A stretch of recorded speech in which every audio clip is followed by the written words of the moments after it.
Welcome to Layer 06, the final layer of the first serial experiment. It's been fun, but it's time to wrap this up. Lain, nodding once, dipped the Madeleine into her teacup.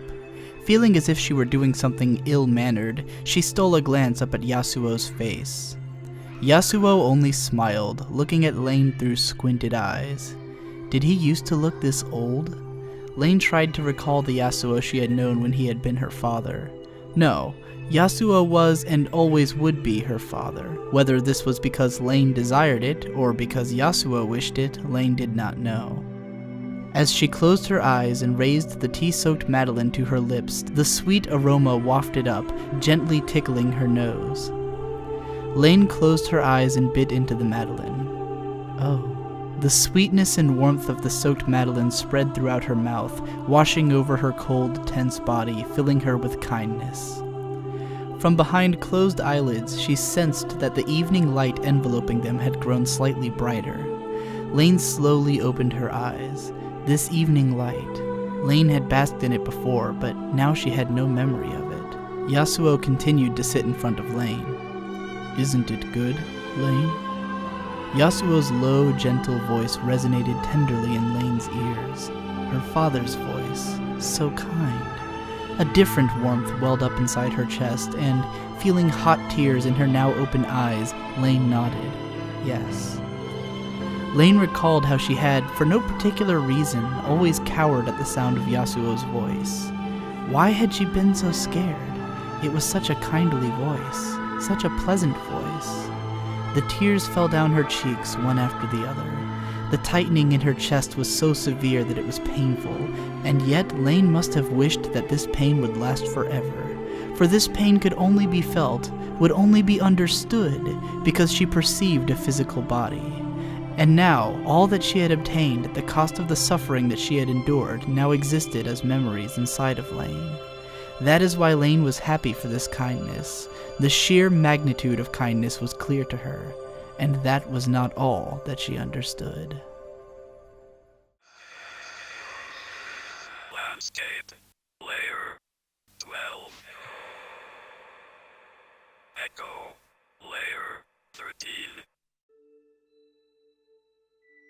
The last two episodes of Lain can be taken as one complete piece, a climax for the story in which Lain makes her final decisive realization. At the start of episode 12, Lain states how she had always seen the world as a big, terrifying, and confusing place, which she has now realized is more simple and easily understood. I think this makes an interesting parallel for the layout of the series itself, which starts off as confusing and obtuse as possible, and then slowly opens up and becomes clear in its intentions. Lain has concluded that memory dictates existence, but over the course of these two episodes, her understanding of this concept expands. At first, she is thinking of it in human terms, which is how the God of the Wired thinks of it. If no one remembers who you are, then it's like you never existed. However, in episode 13, Lain's other self helps her to realize that memory is not a human creation, but a state of being of existence. In other words, existence itself is a memory. Memory is merely the way that we perceive existence, an abstract way of contextualizing existence. Everything we perceive is a memory, really. When you stare at the sun, you're perceiving light that was generated 8 minutes prior. Perception always lags behind existence, meaning that existence is only perceptible through memory. Moreover, memory itself is a lucid concept, as memories do not exist as solid objects, but as constantly reconstructed elements created in our brains. In other words, when we look at a person, we're not really seeing that person, but a memory of that person which our brain is constructing through the data we're collecting. The structure of the brain dictates what we see, so no two organisms can really be said to see the exact same thing. Lain's ability is to tap into the memory of everything and everyone and alter it. She can shape reality by changing reality's memory of itself. I can't posit a scientific way that this is possible, and the series doesn't bother either, but this is the conceit it works with. When Lain realizes that the God of the Wired is simply a human being who has tapped into the powers of the Wired and tried to alter the world to his will, she decides that her will and his are not shared. Masami's belief that the Wired is an upper layer of reality and that the human body is worthless are simply his personal ideas and not any kind of objective reality. Lain decides that she values the physical existence of humanity over the wired one, and resets the world in such a way that everyone has physical bodies again, and no one has a full existence in the wired except for herself. She also deletes herself from the world so that she can't hurt anyone again. At first, Lain is upset with her decision, as it's left her alone and unhappy inside the wired. However, she ends up meeting what I think it's best to assume is the true god of reality. Whether this is an absolute god or simply one who exists on a higher level than Lain does, can't be said, but it definitely goes to show how there are powers even higher than our concept of reality. In the end, Lain decides to remain an observer of the world, existing in both reality and the wired as a sort of guardian and controller, a god of the reality that we can perceive. And going by the dialogue that she shares with God and the art book piece that's written about it, I think it's safe to say that Lain has repeated a cycle like this several times before. And that concludes my analysis of Lain. I'm sure I've left some unanswered questions, and there are still some things about the series that I can't pretend to understand. Lain is very dense with symbols and moments that don't obviously connect to its central themes and story, and most of these things are deliberately left open to interpretation. That said, if you have any questions for me, I'd love to continue the conversation in the comments on these videos. I may not have an answer for everything, but I'd be interested in hearing some of your interpretations and attempts to fill in the blanks.